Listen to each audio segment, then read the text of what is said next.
Well, hello everybody. Good evening, good morning, good afternoon, wherever you are. My name is Oriana Bandiera, and I'm really delighted to welcome our two distinguished speakers and all about 2,000 of you to this year's Morishima's lecture in honor of Sticker founder Michio Morishima. For those of you who do not know it, Sticker is a wonderful research center at the LSE.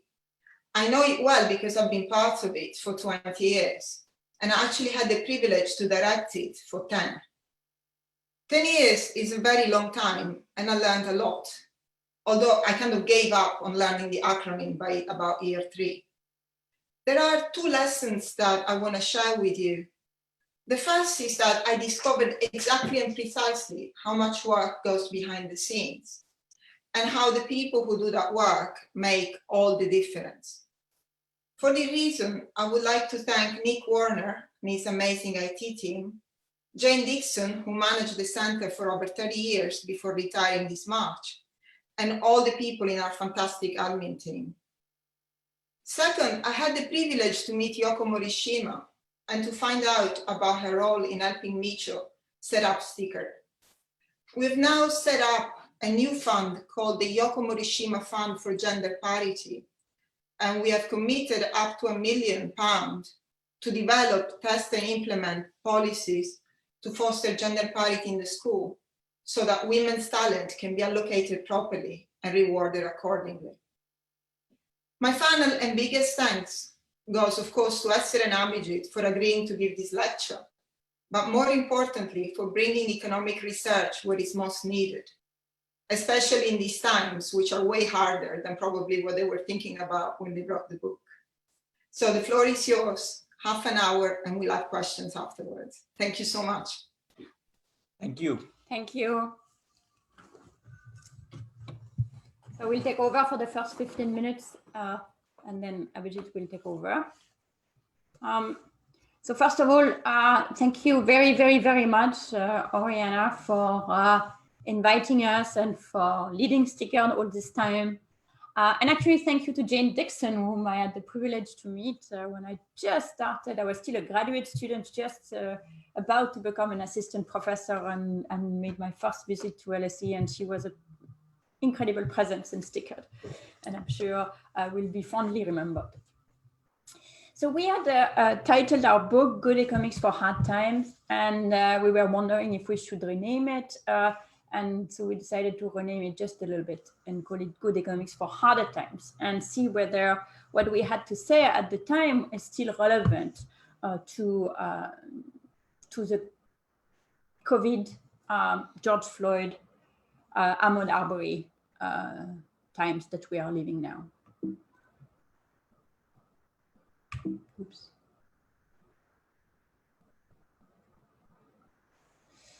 Most issues that are important today and people are fighting about are core economic issues. Brexit, of course, used to be looming large.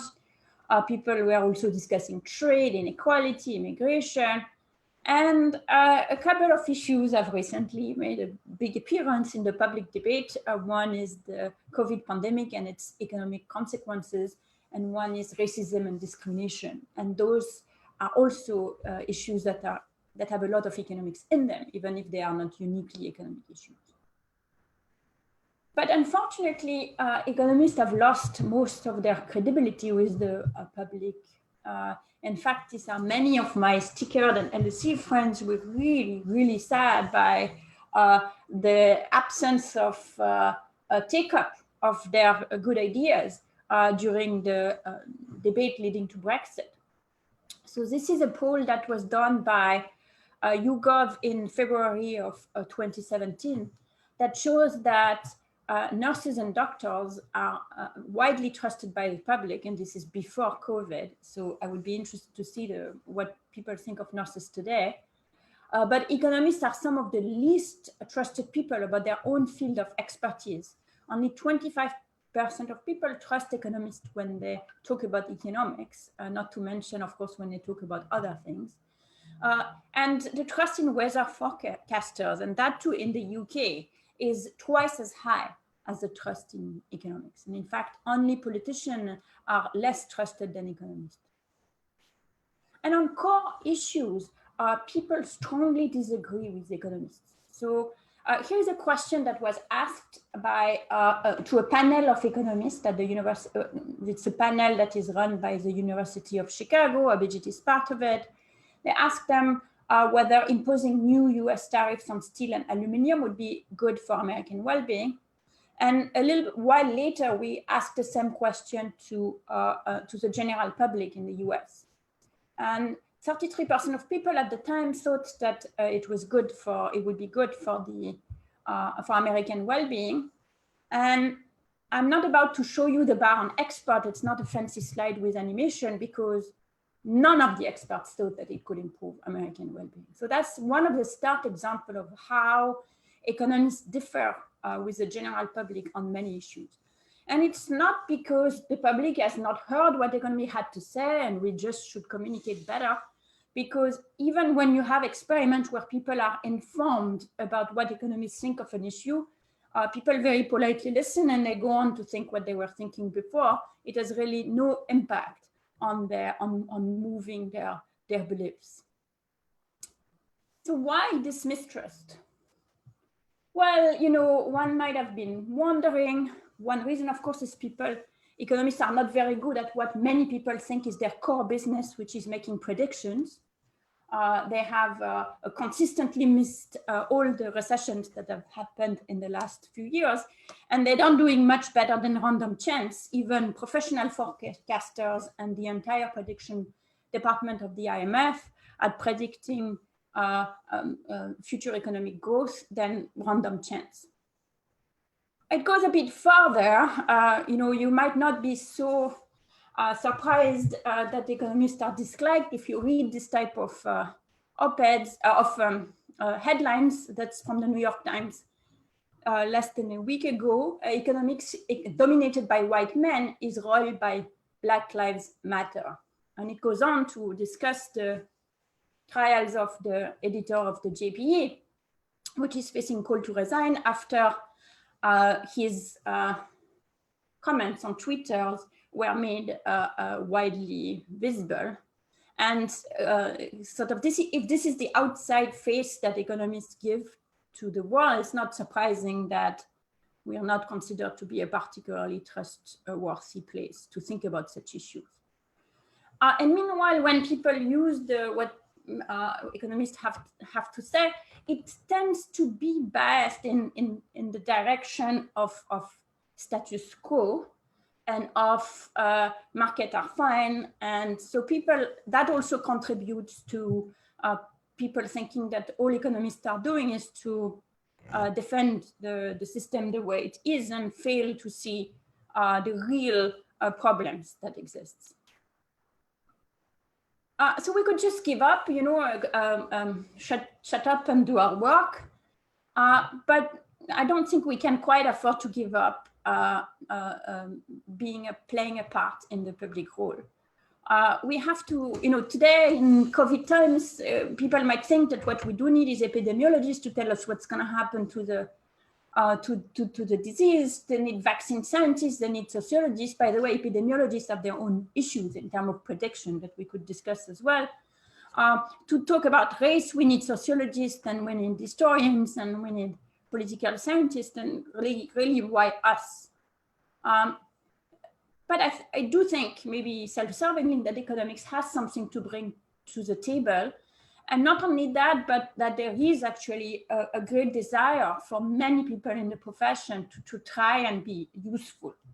And one of the testament to that is since March, we have seen an absolute rush of people working on all the aspects of COVID economics, from macroeconomics to thinking about how to change behavior, to thinking about how to develop a vaccine, etc. So there is really a great desire in the profession to not be irrelevant. And today there is also a lot of discussion on racism. And I do think that, contrary to the perception that we are just waking up to that, there is actually a lot of research on racism, on racial inequality, published in mainstream journals in the past few years, but it does tend to get drowned in the more politicized and in particular status quo defense that represents economics more. So we wrote this book pre-COVID, pre-George Floyd and Ahmaud Arbery, hoping to have a way of showing that economics can still be relevant, and in particular that a lot of the economics that is quiet is pertinent to the question at hand. And what we want to do today is just extract 5 lessons from the book, which we feel are still relevant to our times. The first one is the critical importance of having a functional and legitimate government. So the COVID crisis should remind us why we need governments. Shutting down your business, wearing a mask are all externalities, and people are all involved externalities, and people are not so keen to do it unless they are forced. So you need a government to tell them that you have to shut down. And we can see, for example, with today's reopening, that as soon as you're not compelled to do this anymore, then people just stop. Governments need to be in charge of having ventilators and vaccine efforts, of course, the economic rescue package. So this really is, in many ways, a make or break moment for governments. Either they are successful and show why we need them, or they are not, and then the type of deep mistrust that people have for politicians will could really lead us to very strong crisis. Now I'm going to pass it to Abhijit for the rest. So one of the I think perhaps positive developments of the last few months is that governments in a number of countries have loosened their purse strings. You don't hear as much about the disastrous consequences of the deficit that you used to hear. In fact, you hear the Powell, who's a Trump appointee and the head of the Fed, very much defending a very liberal monetary policy and a general view that we should spend now and not worry about it for a while. And that clearly is also the view in Europe. In the European Central Bank has taken this view. So has the Japanese Central Bank. These are not known for their liberal monetary policy views, but it's clear that something has happened, and that's sort of I think may stay with us in important ways. Nonetheless, you start to see immediately the conversations about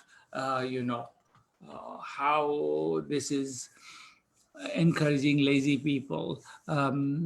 This is a quote from somebody very influential, the chairman of the Senate Finance Committee, who says that the $600 weekly payments were overpaid, and they're going to be they're becoming lazy. The old conversation about how poor people are kind of instinctively disinclined to work, and that you need to keep them under the gun to keep them working. That conversation seems to have loomed back in, even as I think economists are beginning to actually relax on that. In India, you have a very similar. In India has actually not been willing to relax the budget,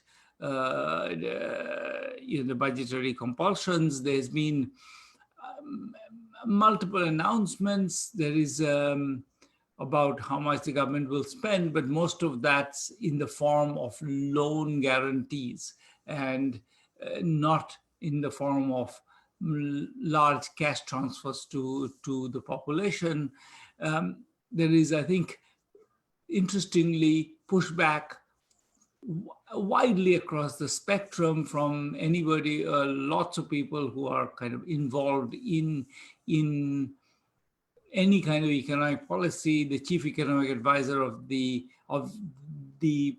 previous one of the same government, the person, the minister of finance, one of the previous BJP ministers of finance who was responsible for the financial rectitude acts in the all of those people have been recommending moving out, but in a sense, at this point, I think we've been so successful in planting this idea that that poor people are absolutely on the brink of becoming lazy, that nobody's willing to really go there. The most the Indian government is willing to do is kind of maybe allow some rescheduling of debt, maybe some debt that they don't expect to be repaid, but not kind of an income guarantee. That seems still far away from where they want to be.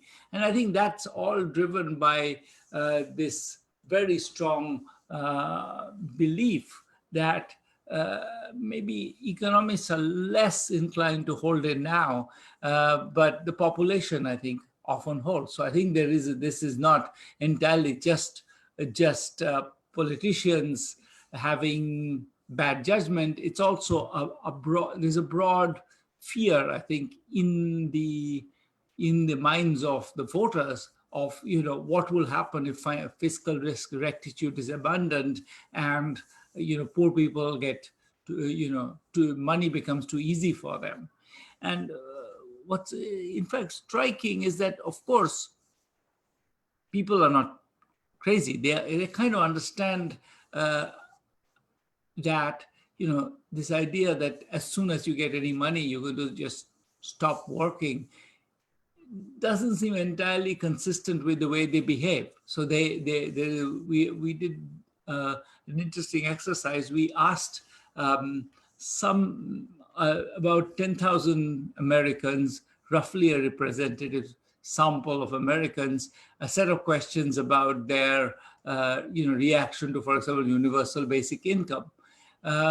And it's very striking how people react to that. When you ask them, how would you stop basically working or looking for work, 10% say yes. If you ask them, would everybody else do the same? And the answer is everybody else is going to stop working. So in some ways, we've been incredibly successful as economists in planting this idea that there is a strong income effect on labor supply. And at this point, I would say that the evidence, if anything, is rather, let me just stay on this for a second, rather weak. I don't, we have, if anything, some studies showing that if you give poor people money, especially very poor people money or assets, they actually work harder rather than less hard. I think the idea that the income effect is strongly negative on labor supply is essentially not in the data. We did a review, sort of an article bringing together data from a bunch of cash transfer programs of different kinds and mostly find essentially zero effect on labor supply. So I think that we're in this interesting place where I think this idea of, this Victorian idea, which we have for long endorsed, has now such a strong hold on people's minds that policymakers find it hard to move away from it. But in a sense, this is perhaps the need of the day. So we're in a bind of, in a sense, of our baking. That's related to the next point I wanted to come to, which is that we have long sort of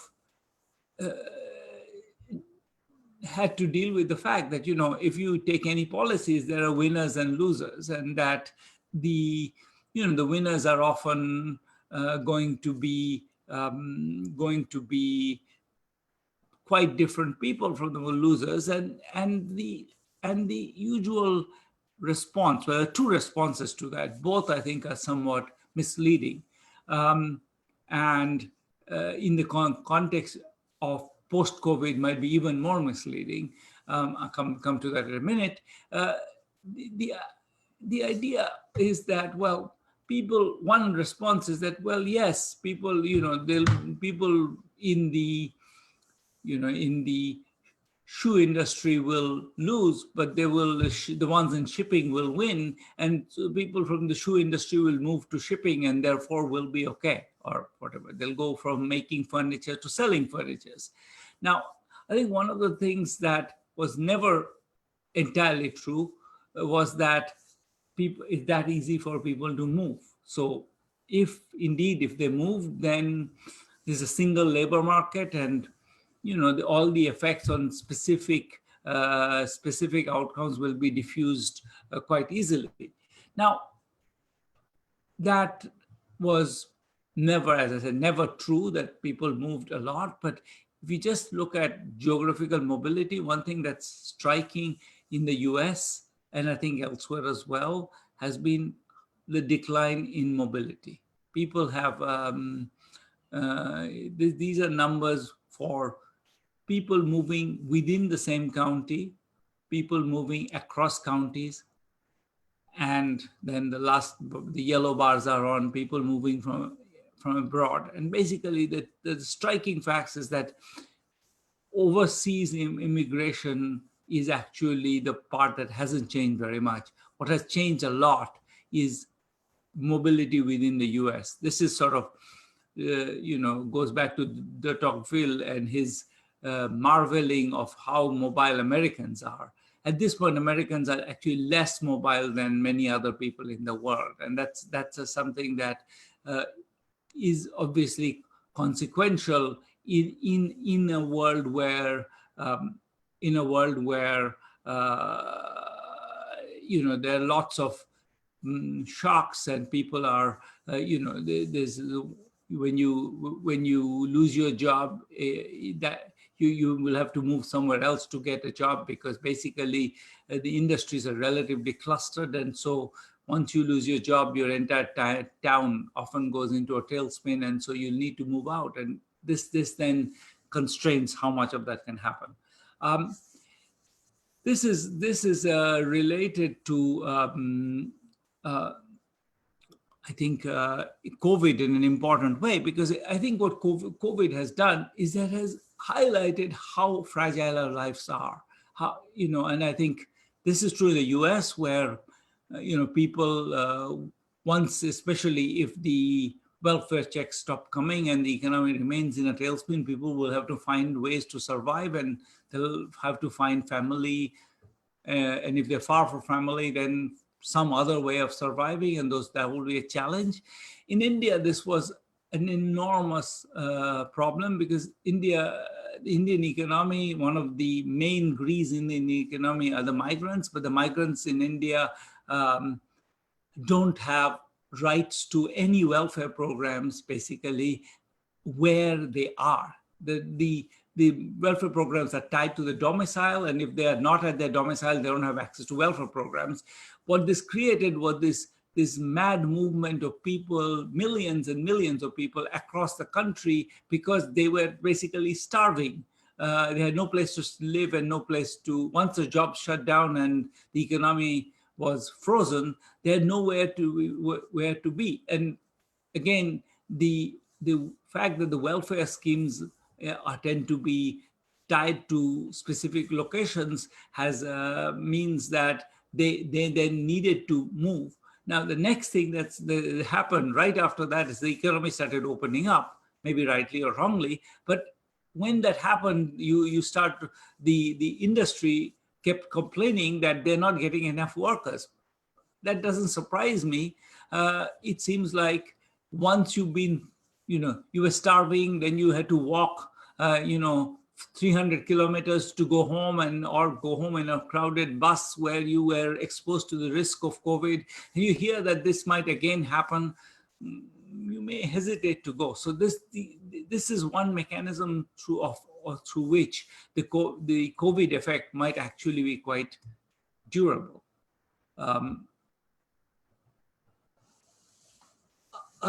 Another issue that, of course, as Esther mentioned, that was in our book and in a sense has become much more highlighted by the current moment is this idea that, people are, that there are social divisions, and social divisions have, of course, very large consequences. And economists have long had an uncomfortable relationship with this. Our gut instinct is somehow sort of a schizophrenic, either to say that, look, it's not there, it's not happening, you're just misreading the data, or second, that people are, when you acknowledge it, you actually treat it as being something that's programmed into people, in a sense, as I think several prominent economists of the 1960s and 70s said, well, if it's discrimination, the person who's discriminating is getting pleasure out of it. And so we need to worry about that.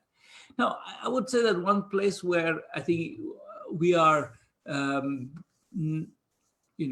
better positioned to think about this is, for example, in the context of COVID. One thing that's absolutely striking is, this COVID is something that is hard to blame individuals for, but you can see that in a sense, COVID discriminates heavily. Black people were much more likely to die than white people. So in Michigan, that's almost by a factor of 8. So I think that particular fact, I think, should bring home to us how important and unfair social structures are, and that social divisions are consequential, and that this is not because we are somehow mismeasuring something. Now, one other thing, which on the more optimistic side, I would say that one thing that I think we've learned from the research in economics in the last 20 years is that I think the idea that these preferences are deep preferences of people and need to be respected, I think has been, significantly undermined. And this is a very nice experiment by Ernst Fair and others at Zurich, where it was, the question was, is it the case that people have fixed preferences? And the way the experiment was set up was very nice. It brought in only bankers.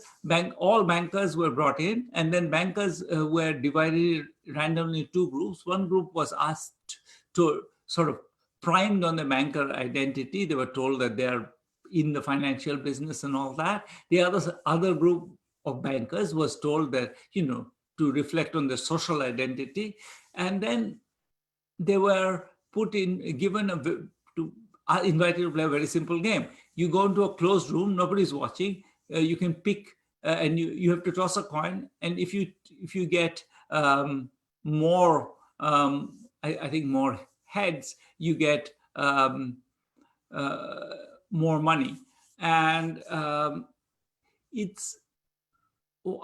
think that, and so, you could either cheat and say, I got 100% heads, or you could be honest and say, I got whatever, usually like 50% or close to 50% heads.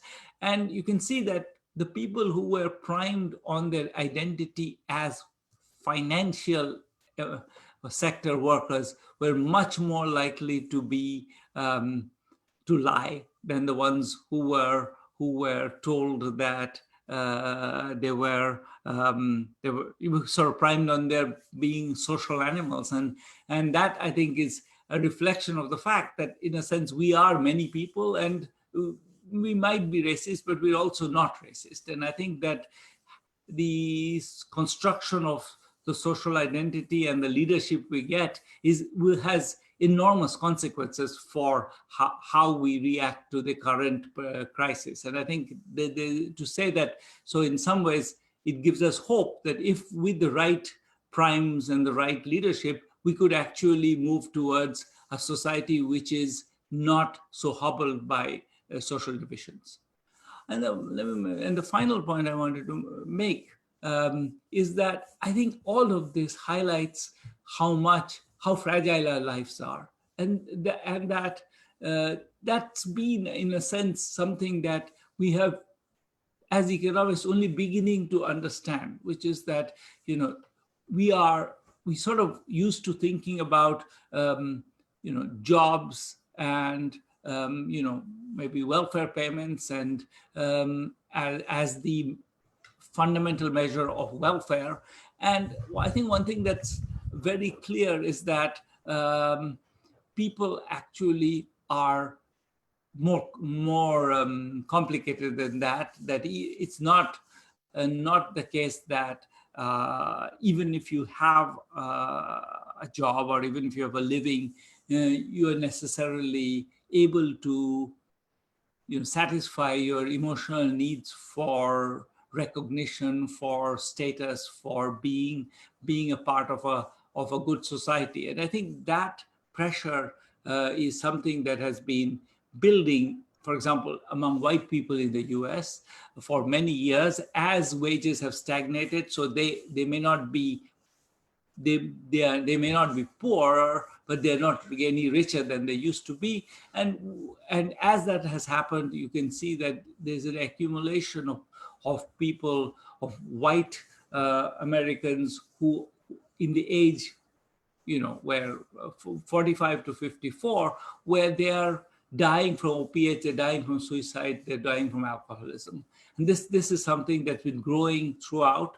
And I think it highlights the fact that when we think of the post-COVID world, we need to think about a world which will be a world where we'll be more cognizant of the fragility of our lives. I think we want to design our social support systems recognizing that people care not only about incomes, but also about a whole range of other outcomes which have to do with how they are treated by society. So designing welfare systems like not designing welfare systems like in the US, where you have to basically declare yourself to be disabled to get welfare, is going to be a way to provide an important part of getting people to feel that when they are hit by shocks like COVID, through no fault of theirs, they're not being judged. They're being given what they deserve, which is they're bearing the shock partly because all of us want to be safe from COVID, or they're bearing the shock because all of us want to benefit from trade. And all of those things need to be taken into account. We need to give them the respect and the dignity, the respect and the dignity back, if we want them to participate and continue to participate in this economic game. So I think that COVID is an interesting moment for us. And it's because I think it highlights so many of the key fragilities and key crisis points that have already been there, which were kind of in our book, but are even more salient just now. And I think that hopefully will generate a positive conversation, which COVID, and I think in some ways COVID and the Black Lives Matter movement and what's recently happened, the recent history of racist violence in the police, all of these things have highlighted things that we needed to be highlighted. And hopefully this will generate a positive movement, both within economics and in the world. And again, thank you, Oriana, for inviting us. Thank you to the audience for listening to us. And I guess we're now going to, you have a chance to ask us questions. Thank you. Well, thank you so much. If we were in London, there would be a big applause at this point. Imagine the virtual applause. I will now read some questions. So quite helpfully, these questions have been voted upon. So I can start with the most question in most demand, which is nationalism and localism the future? And is this going to replace globalization? And if so, is it going to increase or decrease inequality? It's a very simple question. Off to you. I think it's a little bit too narrow, and there is not enough aspects to it, but I'm still going to maybe attempt. It's certainly part of the conversation. I think partly because there was pent up dissatisfaction about globalization anyway, and a lot of people see this as an opportunity to put it back on the table. Although you can see if you read our book that we are quite critical of globalization, the way it has played out. It seems to be the wrong enemy the wrong culprit for the COVID crisis, because first of all, people move anyways, and it's not because of trade that they have moved so much more. So we can't really blame the spread of COVID on international trade. Second of all, people have highlighted the fragility of the global supply chain, but that's the counterfactual of a local supply chain. It seems to be so much more fragile. So, and I think once people think about it with a cool head, they will realize that just doesn't make any sense. And I hope what we are going to find out instead is that that's going to be an opportunity to distribute the supply chain more widely. The way international trade is now is that it's almost impossible for anybody new to enter the game, because China and in particular is so dominant that even if another country would be good at producing, furniture, for example, establishing a reputation is just like too hard. And now that people realize that it is better if there is a risk of an epidemic, to not be entirely dependent on one place, not only China, but one town in China that produces this specific type of ball bearing, otherwise you lose your ball bearing. That I hope and I think that what we're going to find out is that there's going to be a slightly wider distribution of the supply chain around the world, which actually could be a good thing. So that's how I'm thinking it's going to play out. But certainly it's a bit of I seem to be the only person to think so I'm probably wrong. I want to add to that, which is that I think that it may need an act of policy, because in a sense, diversification is a public good. I would rather buy from the cheapest supplier who may be in China, but I would really want Esther to buy from Vietnam so that we are diversified. So I think that it might require policy intervention. That's something that's not yet being discussed, but I think there is some value to having multiple sources in this world. It is not clear that it's internalized by anybody. Maybe Amazon, but. Toyota. Thank you. Thank you. There are a series of questions on how public policy should change or will change as a result of COVID-19. I will put them all together. There are questions that ask how the welfare system will change, whether there is an alternative to UBI, and whether there should be a refocus of government policy away from growth and towards redistribution. So how will COVID change government policy, if at all, on these margins? Another small question. Yeah, another. Yeah. They're all a little bit like, you want to start? So I think there is a normative and a positive question. So the normative question, to me, is not fundamentally changed by COVID. Even before COVID, we were arguing, for example, in our book, and to anybody who was willing to listen, that the social protection system as it exists both in rich countries and in poor countries is paralyzed and perverted by Victorian hangovers which is completely obsessed by the principle that anybody who needs help is potentially a leech and should be watched very closely and given the proper incentives, all of which run counter to anything that we empirically know. So therefore, we were arguing before that I think it's actually one of the really central points we want people to take from our book is that we need to completely rethink the very principle of the social welfare system. And that's not just the UK, which invented it for us. It's very similar in the US, of course, and it's very similar in developing countries, which have seen fit to adopt the same principle. So this was there before. Now, COVID is potentially an opportunity, as Abhijit was pointing out, because suddenly the need for social protection has become close to, not universal, but so much wider.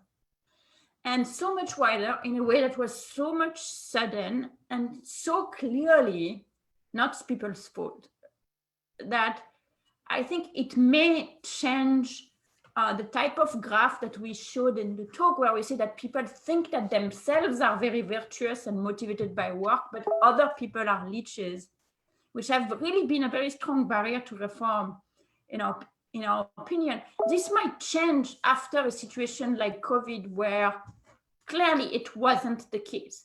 And even in the US, they went for like delivering a large increase in unemployment insurance for some time. Of course, in Europe, they put in place very swiftly wage protection. So I think for a while I was quite optimistic that we were on a good path. But of course, as Abhijit put the quote, in the US, we already have the discussion about how this makes people lazy and they don't want to go back to work and we have to stop, which I find a depressingly fast return to status quo thinking. So maybe Europe will be different. Continental Europe will be different. I think the willingness of France and Germany to basically throw the rule book of how they are doing financing in Europe is a good sign for maybe a mindset change, but whether it will extend to this fundamental thing, we'll have to see. So actually, there are several questions all combined by young economists, students, postdocs, who want to know what can we do to change the public perception of economists, not as much to make us look better, but to convey these important messages. We know we have evaluations that show when you give more money or some assets to people, they work a lot harder. And yet the prevalent belief is the leash. So what can we do to change people's perceptions? I think that my sense is that the burden of that has to be borne more by the senior economists who have more of a access to the bully pulpit and who can actually, Oriana, you can go out and tell people about the wonderful things that happen when you give people assets in Bangladesh, and that this is a good thing and not a bad thing. And I think that's a sort of I'm not sure that, I think my sense is that it's the division of labor is probably mostly right, in the sense that I think the young economists should do the best research so that they win the chance to be the spokesperson in 5 or 10 years. I feel that, trying to be, I think whenever we get a chance, we should speak out. But I do feel that this is probably a burden that you, Oriana, will have to bear more than your students. I think what students can do is start studying those questions that continuing, as it's not continuing to provide evidence on racism and how to fight it, on climate change and how to fight it, on the reform of social protection, on inequality. I think that the only reason we could write this book, the first book that we wrote together was based a lot on our research and that of our kind of movement. This second book is mostly not our research, and it was only possible because the profession itself has such vibrance. And this needs to continue, and you shouldn't get, especially if you're undergraduate and you're considering what to do next, you shouldn't get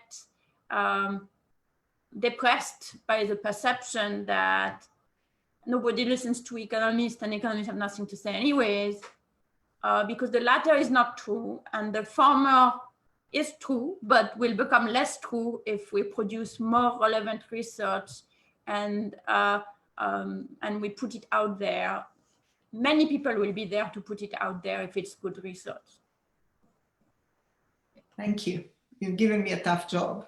Now, a classic question for you guys. Several people ask, not related to COVID, but what are the best ways to reduce poverty? Again, very simple, very concise.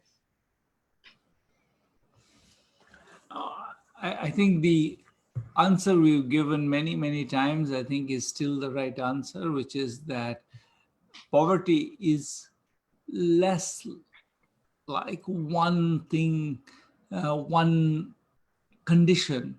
It has sometimes the same symptom, but often very different causes. There are people who are poor because they didn't have the access to the right education. Some people who became poor because they didn't have access to the right healthcare. Some people who didn't have access to the right financial assets. I think that the idea that these are the same problem is, I think we know now is wrong. That in a sense, we know that poverty is kind of like cancer in the sense that there are actually many different conditions, and each of which has you can resist each of them you treat them in different ways. And I think that that's the right way to think about it. And that's sort of the work of JPAL, is to treat the problem of poverty at the level, the granular level at which it exists, where it's really this particular distortion of the education system is preventing a lot of people from learning what they need to learn. And I think that's the right level to fight it. So I think it's not going to have one answer. The answer is everywhere on JPAL's website. And I think that's the right level to fight it. Thank you. That one you knew how to answer.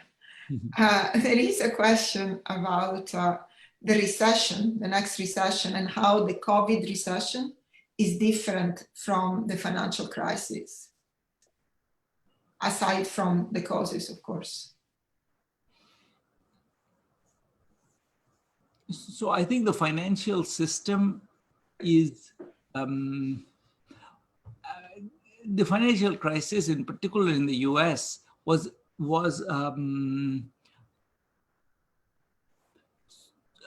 in many ways, it could have had an easy resolution, which was that you could have canceled the debt of a lot of people, but that was not politically acceptable.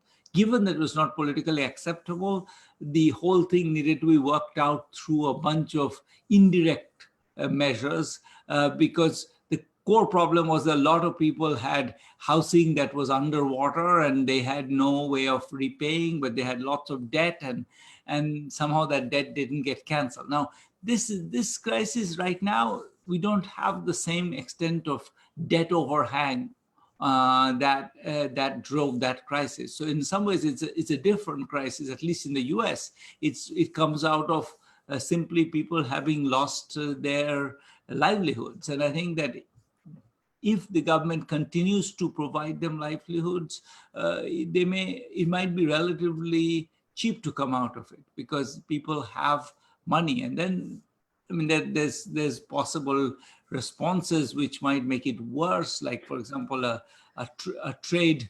trade shutdown, on things like that. And suddenly the focus here now is much more on supply chains and how to restore them effectively. And if somebody along the way has not been able to repay their debts, how to bail them out.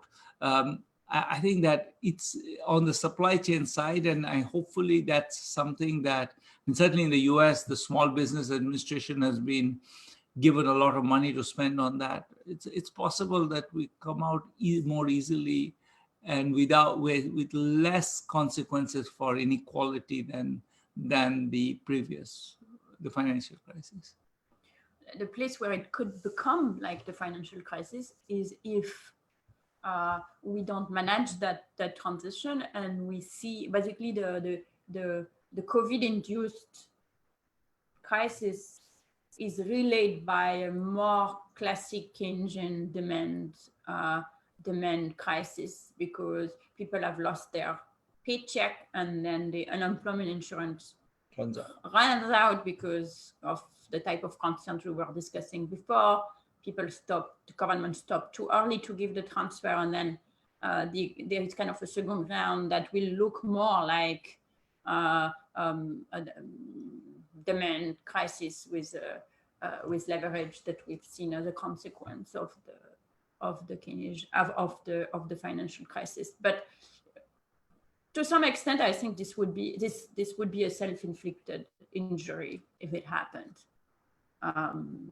I do not put it past the decision makers, at least in the US, to let that happen.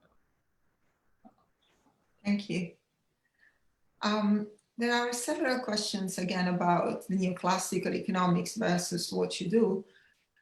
So one reads, you have both challenged prevailing economic thinking, but the neoclassical consensus still seems to reign supreme in most economics departments. Are you still a tiny minority, or do you see things really changing? I think things have really changed. I think that I think the degree to which the empirical economist today is open to, market failures and behavioral issues is enormously more than what it was 10 years ago, and certainly 30 years ago. I think we're just in a different place. So I do think that within the economics profession, people may still be maybe too beholden to markets, but I think the shift is still very large from where it was. And I am optimistic that it will continue as the evidence accumulates that people really don't, nothing in the world corresponds to the neoclassical model. I think the questioning of the neoclassical premises is just much more common pursuit and is less of a default than it used to be.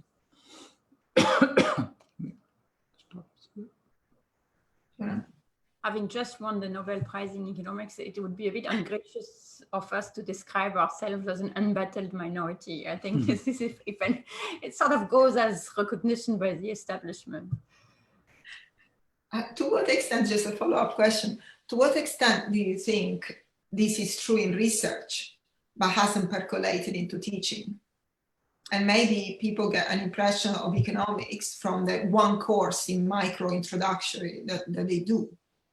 That is an excellent question. I think this is true to a large extent, which is it's true in research, less true in teaching, and less true in the way that, less true in undergraduate education than it is in graduate education, and less true in the way that the rest of the world perceives economics. So the rest of the world perceives economics very much in the unreconstructed, not particularly sophisticated economics 101, partly because everyone takes economics 101 and that's what they remember. So I know that there is an effort in the UK to really rethink economics 101, and I've looked at some of the material and it's fantastic, and I really wish this project to be successful. There is a lot of economics that can be explained, motivated by and illuminating the very important issues of the day, and that is much more interesting than just tracing supply and demand curves, and more stimulated for our students. And we must and we can do better, and your effort there is really fantastic to see. So for everybody in the audience who teaches economics, I think this is a call for arms to start teaching the economics which is done in research, and not necessarily only the supply and demand and edgework boxes, which, you know, I've seen that time. Very good. I think we have only 2 minutes left, and we have covered everything. We have an audience from everywhere. We have about 1,500 people connected, and we have people from Brazil, Ghana, Zambia, Greece, Malaysia, Canada, London, Thailand, US, and Mexico. So this has been amazing. Thank you so much, guys, for doing this. Thank you so much. And again, a big virtual applause. Thank you so much. And the last thanks is to Lubala Chibwe, who organized all of this together with the LSE events team. Thank you. I know it was an unusual thing to do, but it came out absolutely brilliant. So thank you, everybody. Thank you. Take care. Bye.